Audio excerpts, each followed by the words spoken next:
11 volts. There you hear it, hunting for the idle. All right, so I think part of the issue I might be having is the alternator. So either the alternator or the alternator wiring. Because I wasn't seeing a charging issue, and I also think that that could potentially be causing some of that surging, the idle surging. Because part of me wonders, and I didn't catch it, but part of me wonders if maybe I'm seeing some dips and raises based off of the demands of the electrical parts. So like for example, the fan kicks on. I think that could be part of the reason. So I'm gonna take this off, maybe bring it to a shop or like a parts store, have them test it. Even if they don't, I might just get a new one anyhow, just for a core, and leave that one as a core. So we'll see how it goes. All right, so I got this one off, and I'll just bring it to the parts store. One thing I noticed, however, was unlike the other harness, I don't have anything for this top post here. There's no wire for the other wiring harness, which maybe is wired for the wrong alternator, or a different alternator, I should say. I'll just go to check on that. That could just be for some sort of auxiliary or accessory, but basically the only alternator wiring I have is this. So I'll check on that in the meantime. Either way, it wasn't charging the battery, so I got to double check on that and make sure that everything is connected as it should be. Yeah. All right, so hopefully that music in the background doesn't bother you, but basically I messaged the guy who made my harness, who's a super great guy. He's a real asset to the Fiero swapping community. So this is the old harness, who is also made by a really good guy, this guy Dan out of Canada. His actually had it, I just double checked. His also has 3 wires running into the back, which I guess, after doing some research, the middle wire there goes back to a bulb, which then runs through back to the battery for charging the Fiero typically. He had this wire running, I believe, to the starter. This is for the back of the battery, the stud that I was talking about that mine just doesn't have with the current harness. So I messaged the guy that made my current harness, and he said, yeah, I need to run a wire from this down to the starter. And then I asked him for the gauge. I think he said 6 is what the gauge he said. So I gotta get a 6 gauge wire, which, I mean, this looks roughly that size. I gotta get one of these little eyelets, and then I'll crimp it on, and then I gotta run it to my starter post, which I imagine would be the same post that I've got the battery cable running to. So, specifically why his harness isn't working is because I moved the battery up here, and I'm not sure he was aware of that when he wired it, so that's why. So I'll do that, but I guess that saves me a trip from to the parts store. Just one more thing, but at least then I'll get this charged, and then once that's charged, I think it'll run better. Hopefully, that's the hope. All right, it's the next day. O'Reilly sells 6 gauge by the foot, so you just ask him. He cut me 5 feet. I think that's long enough. And then these little terminals are really the only 6 gauge terminals they had. They had other ones that were bigger, but this doesn't fit. So what I'm going to do is I'm going to use my step bit and make it a little bigger. Okay, I get the alternator back in with the little power lead, and the little grommet here had a spare wiring harness that I just chucked that off of. I didn't use the one that Dan had me, just a random stock wiring harness that I have, either the Fiero or one of the other engines I've got. So I cut that off, added there. Alternator's bolted back in, but now I gotta lift the car up, get under there and hook up the starter side. All right, so back under the car, here's my starter. So I've got obviously 3 terminals here. I've got this, I believe, is ground, or at least the bridge to the starter itself. Then I've got this little purple wire, which I'm really not sure what that's for. And then I've got this big, obviously red battery cable with a T off that I think goes to a junction up top. This is where I think I've got to put my new red wire, which I've got to snake through as well. I might tie it into my fuel pump harness here and then kind of come over, or maybe follow the firewall along the fuel lines and come down. But either way, just try to avoid the belt, try to avoid the exhaust. Obviously that can't stay the way that it is. So, but I've got to get the eyelet on this side as well. So wanted to see how much slack I needed to cut off, because I obviously got it too long. So let me do some routing and see what I can get done. All right. So I got the eyelet on the new cable. Got that bolted on, had it routed here at about maybe, I don't know, 6 inches to 8 inches that I cut off. I've got a zip tie or run through, kind of hard to see, run through there and then come down here, add it to this bundle that's zip tied already and loop through. And I also took the liberty of taking my power and ground. They were originally both running this way. I separated the power, so now that they're running on either side of the gas tank. And I've got it tucked up by the heater core lines and running up and over, and now connecting there. And then the ground, I added some insulated little clips here to try to help get it up there and away, but still not crazy with this. It should really probably be running through the car versus underneath, but it is what it is. I'm gonna roll with it. All right, so I think I'm ready now to, let me just clip, I don't even know why that's on there. It's I don't know what that's holding on actually. Oh, it's the ICM harness. Okay, wasn't even tight.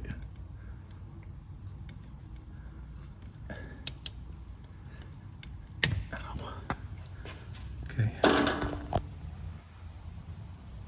All right, so now let me bring it down, reconnect everything, and let's give it a shot and see what happens. All right, I got everything hooked back up. I'm gonna give it a little help.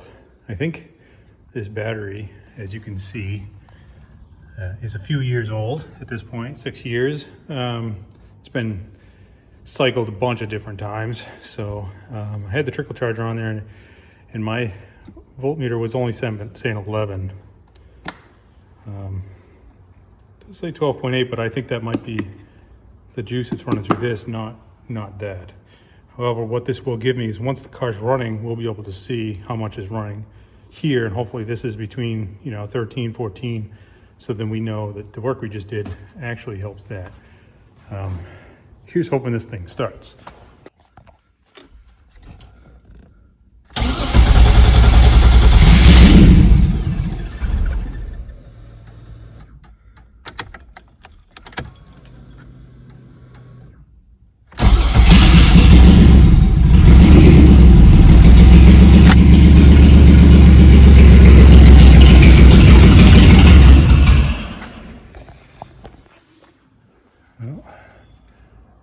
Not staying running. Maybe I'm having some sort of fueling problem. Oh yeah, I have no fuel pressure. Why is that? 30 fuel pressure? Okay, let's check that out. I think what I'm actually, the problem I'm facing with now is I don't think I have gas. I don't have fuel pressure, but I'm not losing any fuel anywhere. I had fuel pressure before. And nothing's changed related to the fuel. So, all right, so we got battery back on, and I put some gas in it, which hopefully that's our problem. If that's not the problem and this dies, and I still have a fuel pressure problem, then it could be either pump wiring issue or pump itself or a leak inside the tank, which none are fun to deal with, but Let's at least try it now and see what happens. Okay, hear the pump priming good.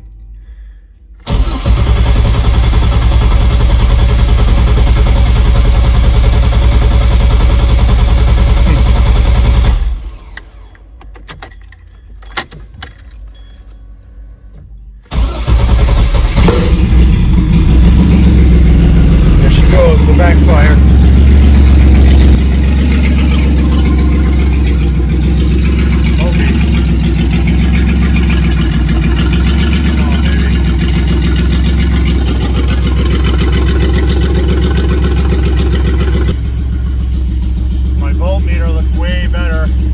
Unplug the charger. 14, it's surging quite a bit now though.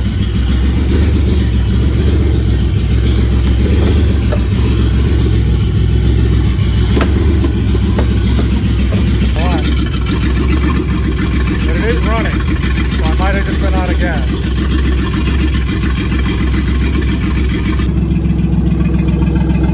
Pull the map out with a spare. This is the one that was in there. The one that I got in there now, I'm not sure where it came from. I don't even know what it's from.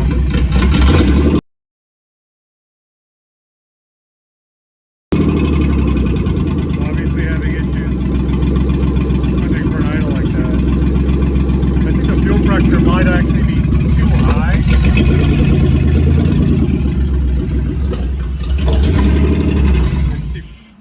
Coming out of there.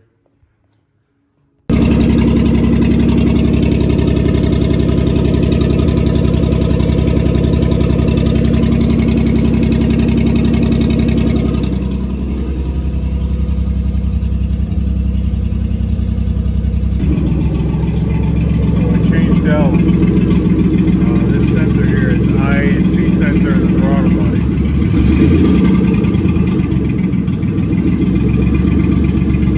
Doesn't seem to have fixed my problem. I'm still getting that. Not doing a major surging, so we're going to try and see how long I can let it idle for.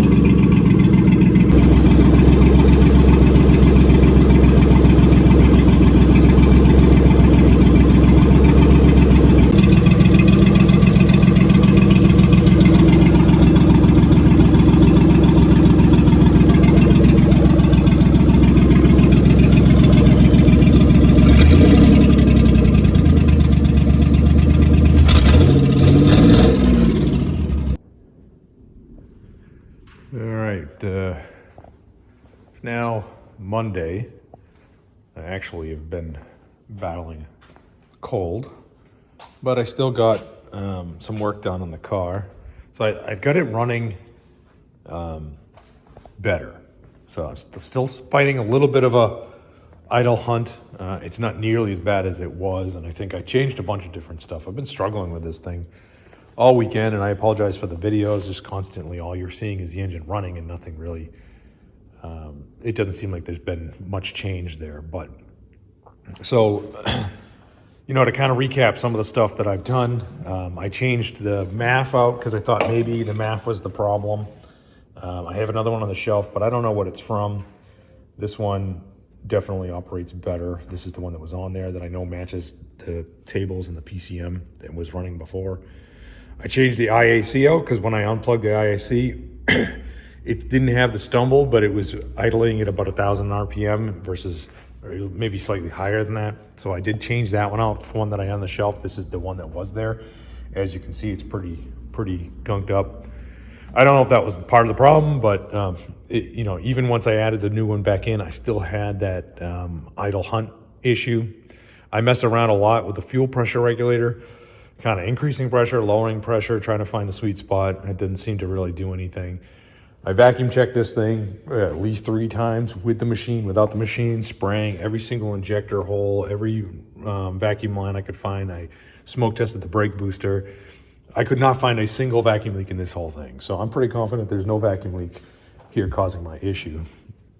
And then ultimately, I put the belt back on the supercharger. I thought maybe it has something to do with the fuel pressure regulator, the vacuum not operating the way it's expected to, or some sort of imbalance there. So I put that back on, started it, and that definitely seemed to cause some happiness there. Again, I'm still seeing some issues, but it starts right up. I've done a couple cold starts at this point now. It fires right off, whereas before it would take a little while for it to go, and it was like it just wasn't going well. And that idle issue, that startup issue may have been really the IAC valve, not that one, but either way, fires right off now. Still getting some smoke, but not nearly as bad. So I also think maybe the biggest problem I had was bad gas. I mean, that gas is 3 years old. It's probably junk gas. So I actually put this bottle of Lucas injector cleaner in there, and this is pretty old by itself, but there's really not that much gas. I didn't even use this whole container to top it off. So I did that, and then I put this whole thing in there, and I think maybe this is helping. And in my stumbling issue and my hiding, even though it's still happening intermittently, I mean, this gas is old. This gas is 3 months old. It's only 87 octane. The gas that was in there was 3 years old. So I put that in there. So I think it might have just been bad gas I've been fighting. So I'll burn through the gas that's in there and then put fresh new 97 octane in there, and maybe that'll help it. But that could be why I'm still getting intermittent. Little raises in RPM. I'm not getting the dips down anymore. It's not doing the seesaw. It's just doing a little bit of raised, and then it comes back down, and it's not going all the way to 1,000 either. It's going like 900 something. So thankfully that's all behind me now. In the meantime, what I've been trying to do is get my taillights working. I bought these taillights like 5 years ago. These are just LED taillights. And I just got around to try to install them now, and they're not. I got a couple that aren't working. I'll throw a picture up here in the video. You can see I got one strip in the center of the left light that just isn't lighting up, and then I've got one on the far right on the right side that also isn't lighting up. So the guy who makes these doesn't make them anymore. So I'm at the point now, if I wanted to get into work, I could come in here and I could try to get this L3 out. It's been taped in, so I got to mess with that, get that one out. Probably have to cut it with a razor or something. Maybe I can get some new LED for that, or if I can get a new panel, just splice in if the guy does have it. And then the other side one I took apart just to see if I could use a multimeter or something to tell, or even to find out exactly what's not working. So this is the LED strip that I took out of the little housing here. This is definitely the issue. That this isn't lighting because these two wires that were attached to it originally, if I just flick these together, I get sparks. So these two definitely, I'm getting power all the way to the strip, and it's just the strip's not lighting up, and that goes here on the side. So got to kind of resolve that before I can get some taillights. If I can't get those really working, I got a couple options. I could try to just make a match, and then taillights just aren't exactly full, but they'll do the job. Aesthetically, they won't look the greatest, but the whole car doesn't look great aesthetically. Or I just get some stock lights again and toss them in just with regular bulbs. Go back to the stock setup. So that's the project I was working on there. I also started working on my intercooler harness wiring. So the original harness that I had spliced in for the pump, the intercooler pump. This one doesn't have that, so I've got to go and I've got to splice in for the pump to get the intercooler pump back in. And I think it's this part of the harness here, one of these wires. I think it's like the pink wire, something ignition. I'll get that teed in one of those wires. I've got to remember which one it was to get my intercooler pump, and then I can add the intercooler lines back in and all that jazz. So I'm at the point now, though, like I don't want to start it because my throat's been so sore these last few days, and I don't want the smoke because it really irritates it. So I think what I'm going to do is I'm going to give it the rest of the week, probably kind of tinker with the electrical a bit more, the stuff that doesn't require the car to run. And then once I'm feeling better, I'll get the car running, and then I'll try the transmission. I don't need the intercooler for all that. I don't any of that jazz. I'll try the transmission. Oh yeah. I put the strut tower brace back on. I was having a hard time getting this on originally, but I've got it back on. But obviously, since I've remounted everything, since I had that custom piece built on, it doesn't align anymore with the dog bone. So I got to figure out what to do. This is the dog bone that was on there. I took it off. I just got to get a new dog bone configured for these bolts down here to line up to this attachment for the dog bone, and then I'll have a dog bone brace back. Also, when I put coolant back in, I have this bottle here. It says 50/50, but I guess what I did, I had already used it and just filled that back up with water. And that's all I put in here was water, because I didn't realize it until after I put it in. So I've only got water in the system right now. It is staying cool, which is great news. I mean, it does open. I was having an issue with that burping. It did finally open, and this is holding and not leaking or anything. So now that, I'll get it back up to temp, cycle it a couple times, make sure there's no leaks, dump the water out and put fresh coolant in there.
Okay, so reverse works. First and second, nothing. Literally nothing happens.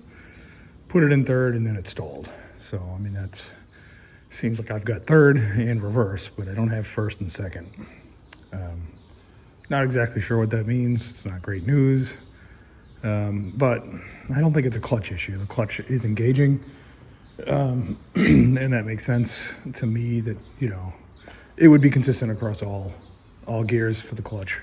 So it's not a clutch issue. Definitely seems as though it's transmission related. So what I can try to do is take out that shifter mechanism. As I said in an earlier video, I had some real difficulty getting that back in. So maybe something's misaligned there, but highly unlikely. It feels to me like, at least from that point of view from in the transmission, that it's actually going into gear when I shift it there, but nothing happens when I let off the clutch. The car does not move. So not great news, but unfortunate. I do have the whole other transmission, but before I give up on this one, I'm gonna mess with that shifter mechanism, see if I can get it to engage, see what happens.